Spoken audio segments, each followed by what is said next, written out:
Bagaimana Ustadz hukumnya jika kita buka rekening di bank ribawi, hanya digunakan untuk mempergunakan fasilitas-fasilitasnya saja. Uang yang tertinggal hanya misalkan hanya 50.000 saja, Ustadz, agar tidak ditutup rekening. Bagaimana itu Ustadz hukumnya? Mohon pencerahannya. Syukran. Nah, barakallahu fikum. Ya jemaah. Ini masalah penting ya. Meletakkan uang kita di bank itu masalah penting. Kenapa? Karena sekarang semua transaksi pakai bank. Apalagi kalau bicara jual beli online. Kita tuh harus taruh uang di sana. Tapi kalau sekedar kita naruh uang di bank, hanya untuk kebutuhan kita. Memang butuh. Nggak bisa dikatakan, oh nggak perlu, perlu. Kalau dikatakan sekarang perlu, perlu. Baik, ketika perlu maka letakkan di sana yang sesuai dengan kebutuhan. Namun tatkala ada pilihan, ada bank yang riba, ada bank yang tidak riba, maka kita pilih bank yang tidak riba. Kalaupun kita di bank yang riba, bank konvensional tadi, kalau bisa, akadnya kita minta nggak ada riba. Kan dikatakan nanti akan dapat ini tuh nggak, Anda nggak mau. Oh, kalau seperti itu harus bayar fasilitas, nggak ada masalah. Yang penting akad awalnya kita bikin kesepakatan kalau kita nggak mau sama riba. Karena bedanya jamaah, kalau kita pinjam uang dari bank, kita itu memberi makan riba kepada bank. Tapi kalau kita menaruh uang di bank, kita itu yang makan riba.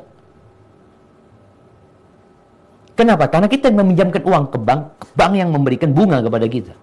Jadi kita yang makan riba. Terus gimana Ustaz? Akadnya antum menyetujui hal itu. Seharusnya kita nggak mau. Kecuali nggak bisa dan nggak bisa, Ustaz. Ya udah. Ketika nggak bisa berarti ada riba di dalam muamalah tersebut yang antum harus bersihkan. Ingat, menyimpan uang di sana jangan banyak-banyak. Tadi disebutkan hanya 50.000, Masya Allah.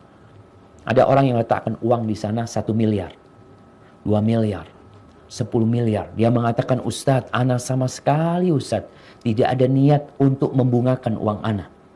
Nggak ada sama sekali ana punya niat itu. Hanya untuk keamanan.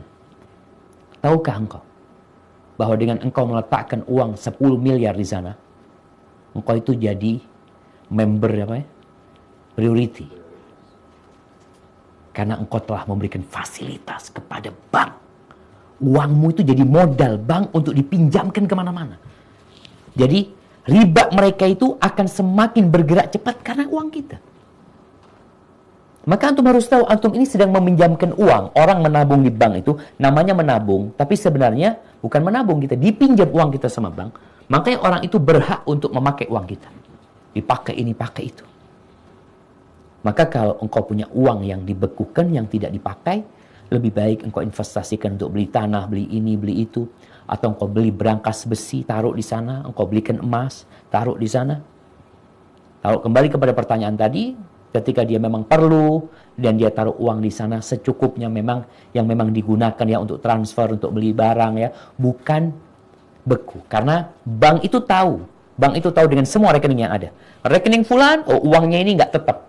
Memang banyak duitnya, anggap duitnya 100 juta di sana. Tapi nanti sepekan habis duitnya.